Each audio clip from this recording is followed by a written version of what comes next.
ஆண்டவர் வந்து மேஜிக் மாதிரி வாக்குத்தத்தத்தை நிறைவேற்றி கொடுக்க மாட்டார். You must do something. அதுக்கு நிறைய பேர் இன்றைக்கி கடைசி காலத்தில் உங்களுக்கு எப்படி போதிக்கிறாங்கன்னா, கவலைப்படாதீங்க, கர்த்தர் எப்படி இருந்தாலும் உன்னை ஆசீர்வதிப்பார். அப்படிலாம் பண்ணவே மாட்டார். உங்களுக்கும் எனக்குமே ப்ரொசீஜர் வச்சுருக்கிறோம் ஒரு விஷயத்தை. அப்படின்னா பையனுக்கு நம்ம ஷேவிங்கில் ரேசரை கையில் கொடுக்கறதுக்கு ஒரு ஏஜ் வரணும், நம்ம வெயிட் பண்ணுறோம். கொடுக்குறேன்டா, நான் கொடுக்க மாட்டேன்னு சொல்லலை. ஒரு ஸ்டேஜ் வரட்டும், அதை ஹேண்டில் பண்ணுற அளவுக்கு உனக்கு பக்குவம் வரட்டும். நானே உன் கையில் எடுத்து கொடுக்குறேன். ஒரு நாள் நானே கேட்பேன், ஏன்டா ஷேவ் பண்ணாமல் இருக்கிறேன், நானே உன்னை கேட்குற காலம் ஒன்று வரும். அதே மாதிரி தான் ஆசீர்வாதத்தை கர்த்தர் கொடுக்க மாட்டேன்னு சொல்லலை, வாக்குத்தத்தம் கொடுக்க மாட்டேன்னு சொல்லலை. அந்த வாக்குத்தத்தத்தை ஹேண்டில் பண்ணுற அளவுக்கு உன்னுடைய ஆவிக்குரிய வாழ்க்கையை பக்குவப்படுத்தி தான் கர்த்தர் அதை உன் கையில் கொடுப்பார். இப்போ பாஸ்டர் இருக்கிறாரு, இவருக்கு ஆசை இருக்குது, சபை பலுகி பெருகி ஒரு 150, 200, 500 பேரோட இருக்கணும்ன்ட்டு. நல்ல விஷயம் தான், இதில் யாரும் ஆண்டவர் கொடுக்க மாட்டேன்னு சொல்லலை. முதல் நாளே 500 பேர் வந்தால் எங்கே உட்கார வைப்பார்? ஆசைப்பட்டார், ஓகே மகனே, நீ ஆசைப்பட்டபடினாலே இது 500 பேர் திரளாக புறப்பட்டு வந்து கொண்டிருக்கிறார்கள், நீ எட்டாத தூரத்துலேருந்து அறியாத ஜாதிகளை உன் இடத்துல வரவழைத்தேன்னு சொல்லி இங்கே வந்து நின்னா பக்கத்து வீட்டுக்காரங்க என்ன பண்ணுவாங்க? இப்போ என்ன பண்ணுவார்? ஒரு 10, 20 ஆகும், 20, 30 ஆகும், 30, 40 ஆகும் போது நமக்கு உட்கார இடம் இருக்காது. இப்போ நாம் என்ன செய்வோம்? நமக்கு ஒரு பெரிய இடம் வேணும்னு ஜெபம் பண்ண ஆரம்பிப்போம். அடுத்து ஒரு 50 பேர் உட்கார மாதிரி ஒரு இடம் கிடைக்கும். அந்த 50, 60, 70 ஆகும்போது இப்போ இதுவும் பத்தாது, நம்ம 100க்கு போவோம். இப்படி தான் கர்த்தர் படிப்படியாக என்ன செய்வார்? ஆசீர்வதிப்பார். சிலர் என்ன பண்ணுறாருன்னா, நான் இந்த தமிழ்நாட்டிலே சென்னையிலே மிகப்பெரிய சர்ச்சை கட்ட போகிறேன்னு 50,000 பேர் சர்ச்சை உட்கார வச்சுட்டு 50 பேர் உட்காந்து ஆராதிக்கிறான். மொத்தம் எக்கோ அடிக்குது. அப்புறம் என்ன பண்ணுறாங்கன்னா, நம்ம கீழே ஒரு சின்ன ரூம் இருக்குது, அதில் ஆராதிப்போம் இப்போதைக்குன்றான். அந்த மாதிரி நடக்குது. அப்போ கர்த்தர் வந்து ஒரு வாக்குத்தத்தத்தை நிறைவேற்றுவதற்கு உங்களுக்கும் எனக்கும் சில ப்ரொசீஜர்ஸ் வச்சிருக்கிறார்.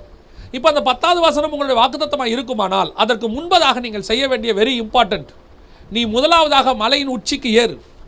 உன் ஆவிக்குரிய வாழ்க்கையில் மலையின் அனுபவத்துக்கு வரணும். அந்த மலையிலையும் கண்மலை அடிக்கப்பட்ட ஒரு இடம் இருக்குது, ஒரு பர்டிகுலர் பிளேஸ். இப்போது இந்த வசனத்தினுடைய நிஜம் எங்கே இருக்குன்னு கேட்டிங்கன்னா, ஆண்டவர் சொல்கிறாரு யாரை பார்த்து? அப்போஸ்தலர்களை பார்த்து சொல்கிறார். வாசிங்க, அப்போஸ்தலர் படிக்கிற 1ஆம் அதிகாரம் 5வது வசனத்தை வாசிங்க. அப்போஸ்தலர் 1:5 வாசிங்க. ஆகையால் நீங்கள் எருசலேமை விட்டு போகாமல் என்னிடத்தில் கேள்விப்பட்ட பிதாவின் வாக்குத்தத்தம் நிறைவேற காத்திருங்கள் என்று கட்டளையிட்டார். அப்ப எருசலேமிலே தான் நீங்க இருக்கணும். எது வரைக்கும்? இந்த பரிசுத்த ஆவியானவர் உங்ககிட்ட வர வரைக்கும். எருசலேமில் மட்டும் இல்ல, எருசலேமில் ஓர் இடத்தில் அவர்கள் கூடி வந்தார்கள். 2:1 வாசிங்க. இப்போ அப்போஸ்தலர் 2:1. பெந்தகோஸ்தே என்னும் நாள் வந்தபோது அவர்கள் எல்லாரும் ஒருமனப்பட்டு ஓரிடத்தில் வந்தார்கள். எருசலேமில் ஓர் இடத்தில் அவர்கள் இருக்கும்போது பரிசுத்த ஆவியாகிய வாக்குத்தத்தம் அவர்கள் மேல் வந்து இறங்கினது. இப்போ ஆண்டவர் சொல்றாரு, மலையின் உச்சி ஏறி வா. இப்போ 34ஆம் அதிகாரத்தில் மோசேயை பார்த்து ஆண்டவர் சொல்ற வார்த்தை என்னன்னா, 2வது வசனத்தில், விடியற் காலத்தில் நீ ஆயத்தமாகி சீனாய் மலையில் ஏறி அங்கே மலையின் உச்சியில் காலமே என் சமூகத்தில் வந்து நில். மலையின் உச்சிக்கு வந்துட்ட, சரி உச்சிக்கு வந்துட்டா ஓகேவா? இல்லை, அங்கே ஒரு இடம் இருக்கும், கண்மலை வெடிப்பு, அந்த இடத்துக்கு நீ வா. அந்த இடத்தில் வைக்கும் போது தான் உன்னுடைய வாக்குத்தத்தம் நிறைவேற ஆரம்பிக்கும். The place is very important. உங்களை கர்த்தர் ஆசீர்வதிக்கிறதுக்கு நம்முடைய ஆவிக்குரிய அனுபவமோ அந்த ஆவிக்குரிய ஸ்டேட்டஸ் ரொம்ப இம்பார்ட்டன்ட். இப்போ மோரியா மலையில் பலி கொடுக்க ஈசாக்கை கூப்பிட்டுட்டு புறப்பட்டுட்டார் ஆபிரகாம்.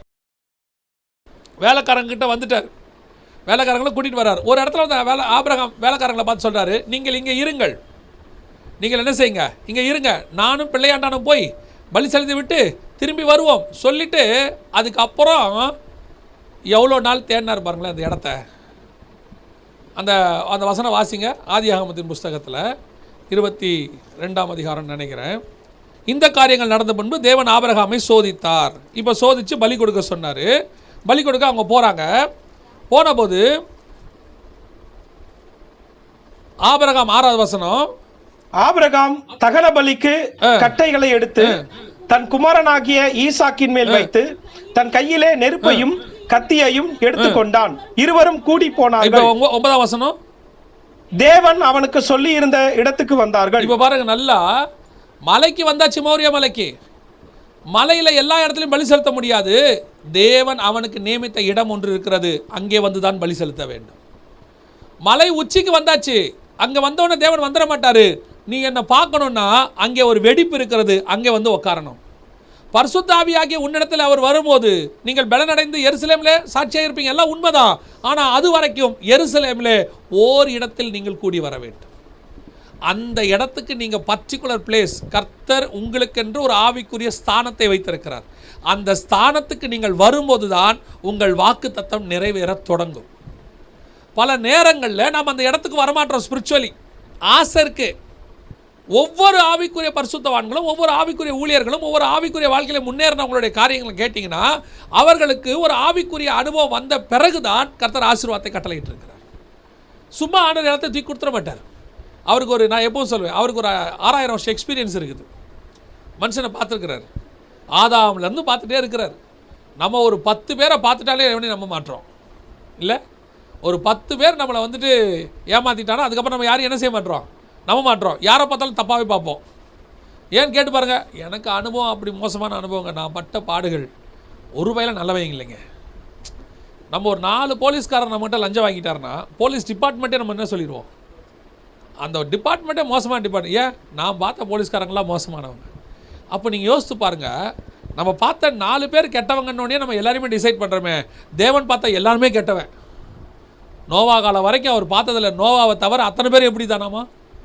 பூமி அத்தனையும் சீர்கேடாக இருந்தது. 400 வருஷம் மல்கியாலேருந்து மத்திய வரைக்கும் ஒரு நல்லவன் கூட இல்லையாமா. இருண்ட காலம். இவ்வளோத்தை பார்த்த ஆண்டவர் நம்மளை நம்புறாருன்னா அப்போ எவ்வளோ பெரிய விஷயம். அதுக்கு பிறகும் நம்மளை நம்புறாருன்னா எவ்வளோ பெரிய விஷயம். அப்போ அவர் இப்போ என்ன விரும்புகிறாரு, நான் உன்னை ஆசீர்வதிக்கிற மாதிரி நான் திருப்பியும் நம்புகிறேன், நான் உன்னை நம்புகிறேன், இல்லைன்னுலாம் சொல்ல.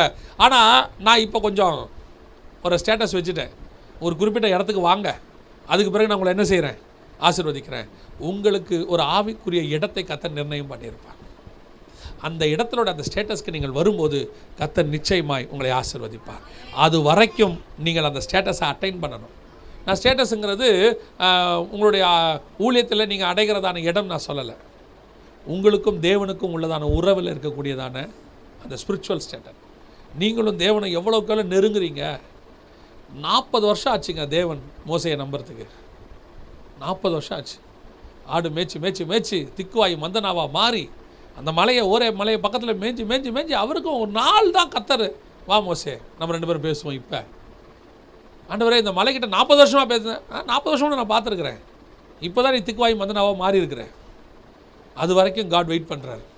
அப்போ ஏன் கர்த்தர் இன்னும் எனக்கு வாக்குத்தத்தம் பண்ணினது உண்மை, கர்த்தர் எனக்கு சொன்னது உண்மை. இப்போ 10ஆம் வசனத்தை உங்களுக்கு ஆண்டவர் கொடுத்துருக்கிறார். இந்த வாக்குத்தத்தம் கண்டிப்பாக நடக்கும். வாக்குத்தத்தம் பண்ணினவர் பொய்யுரையாத தேவன். அவருடைய வாக்குத்தத்தங்களும் கிருபா வரங்களும் மாறாதவைகள். அது கண்டிப்பாக நடக்கும். ஆனால் ஏன் இன்னும் நடக்கலைன்னு உங்களுக்கு கொஸ்டின் இருக்குமானால் அதை பெற்றுக்கொள்ளுகிற இடத்திற்கு நான் இன்னும் வரவில்லைன்னு அர்த்தம். மேலே ஸ்டேஜில் கிஃப்ட் வச்சுக்கிட்டு நிற்பாங்க, பேர் அனௌன்ஸ் பண்ணுவாங்க. ஃபஸ்ட் ரேங்க் எடுத்த பையன் மேலே வாங்க அப்படின்னு உடனே அந்த கிஃப்ட் வச்சுக்கிட்டு நிற்கிறவருடைய இடத்துக்கு யார் தான் போகணும்? கீழே இருக்கிறவர் தான் போகணும். கீழே இருக்கிறவர் மேலே போய் அந்த கிஃப்ட்டை வாங்கினா தான் எல்லாருக்கும் என்ன செய்யும் தெரியும், எல்லாரும் கை தட்டுவாங்க. அந்த மேலே வச்சுக்கிட்டு இருக்கிறவர் ஒவ்வொருத்தருக்காக வந்து வந்து கீழே என்ன செய்ய மாட்டார், கொடுக்க மாட்டார். அவர் உட்காந்துக்கிட்டு அவர் நிற்கிற இடத்துக்கு நம்மளை வர சொல்வார். அந்த இடத்துக்கு நீங்கள் போயிட்டீங்கன்னா அவர் கையில் இருக்கிற கிஃப்ட் உங்களுக்கு ஈஸியாக கிடைக்கும். அப்போ எனக்கு இன்னும் கிடைக்கலையே. நிறைய பேர் என்கிட்ட மெயிலெல்லாம் கேட்பாங்க, ஆண்டவர் எவ்வளோ காரியங்கள் சொன்னாருங்க, எங்கள் நடக்கவே இல்லை. ஏன் நடக்கலை ஏன் நடக்கலை அப்படின்னா நான் இன்னும் அதை வாங்குகிற இடத்துக்கு வரலன்னு அர்த்தம். பல நேரங்களில் நான் யோசிப்பேன், ஆண்டவரே நான் ஒன்றுமே இந்த மினிஸ்ட்ரியில் கஷ்டப்பட்டேன்னு நான் சொல்கிறதுக்கு ஒன்றுமே இல்லை. ஏன்னா நான் போய் மிஷினரிகளை பார்க்குறேன். அந்த மிஷினரிகள் பட பாடுகளை பார்க்கும்போது நான் கஷ்டப்பட்டேன்னு சொன்னேன்னா அது அநியாயம். ஏன்னா அவங்க மிருகத்துக்கு மத்தியிலையும் பசிக்கு மத்தியிலையும் பஞ்சத்துக்கு மத்தியிலையும் மழைக்கு மத்தியிலையும் 2 வீலரில் நைட்டில் அவங்க படுற கஷ்டங்களை பார்த்த பிறகு நாம் இங்கே காரு வந்து ஓடும் போது கரகரான்னு சவுண்டு வந்து வழியில் நின்றுச்சுன்னா எவ்வளோ உபத்திரவத்துக்கு நடுவில் நாம் ஊழியம் பண்ணி கொண்டிருக்கிறோம் தெரியுமா? ஊழியத்துக்கு போயிட்டு வரும்போது கார் நின்று விட்டது. இப்படி நான் சொன்னேன்னா ஆண்டவருக்கு எப்படி இருக்கும்? எனக்கு ஒரு வேளை நான் மிஸ்டரியை பார்க்காம இருந்தால் நான் சொன்னேன் நியாயம். மிஸ்டரியை பார்த்துட்டு வந்த பிறகு நான் இந்த வார்த்தையை சொன்னால், டேய் அவன் படுற பாட்டுக்கு நீ படுற பாட்டுக்கு என்னடா சம்மந்தம் இருக்குது? யானையை பார்த்துட்டு அவங்க சொல்கிறாங்க, அண்ணா இப்போ தான் நான் யானை போயிருக்கு இந்த பக்கம், நீங்கள் யானையை பார்த்துருக்கீங்களான்னு கேட்டேன். ஆனால் ஒரு நாள் யானை துரத்திட்டு வந்துச்சுனே, ஒரு மரத்தை ஒட்டிக்கிட்டு நின்றுக்கிட்டேனே, அது ஒரு 10 நிமிஷம் பார்த்துட்டு போயிடுச்சுனேன்றாரு. யானை துரத்துச்சாமா. நமக்கு நாய் துரத்துனாலே டென்ஷன் ஆகுது. நாய் துரத்தினோட இது கடிச்சிருமோ நமக்கு பயம் வந்து நாயை கல்லெடுத்து அடித்து என்னென்ன வேலை அதை வந்து நம்ம சாட்சியாக வர சொல்லுவோம். ஊழியத்தின் பாதையில் வரும்போது வழியெல்லாம் நாய்கள் எங்களை துரத்தியது. அப்போ நம்ம இதை தான் பாடுகள் நினச்சிட்டு இருக்கிறோம். அப்போ ஆண்டவர் நான் யோசிப்பேன், ஆண்டவரை நான் ஒன்றுமே நினைக்கலையே, நான் ஒன்றுமே இன்னும் செஞ்ச மாதிரி எனக்கு ஒன்றுமே தெரியலையே. ஆண்டவர் சொல்கிறாரு, உனக்கும் எனக்கும் எவ்வளோ ரிலேஷன்ஷிப் இருக்கோ அதை பேஸ் பண்ணி தான் உறவு மேலே. தாவீது என் இருதயத்துக்கு ஏற்றவனை கண்டேன், அவனை கொண்டு போய் மேலே உட்கார வச்சுக்கிட்டேன். மோசையை முகமுகமாய் நான் கண்டேன், என் வீட்டில் எங்கே உண்மை உள்ளவன் எனக்கு தெரிஞ்சிச்சு, அவனை கொண்டு போய் மேலே உட்கார வச்சுக்கிட்டேன். அதுதான் ஆண்டவர் உங்ககிட்ட எதிர்பார்க்குறார். உங்களுடைய personal relationship with the God எவ்வளோ தூரம் இருக்கிறதோ அதை பேஸ் பண்ணி தான் உன்னுடைய ஆவிக்குரிய வாழ்க்கையினுடைய வளர்ச்சி, அதை பேஸ் பண்ணி தான் உன்னுடைய ஊழியத்தினுடைய வளர்ச்சி, அதை பேஸ் பண்ணி தான் உங்களுடைய ஆசீர்வாதத்தினுடைய வளர்ச்சி. கர்த்தர் உங்களுக்கு பண்ண வாக்குத்தத்தம் எப்போ நடக்கும்? உன் personal relationship with the God எப்படி இருக்குது?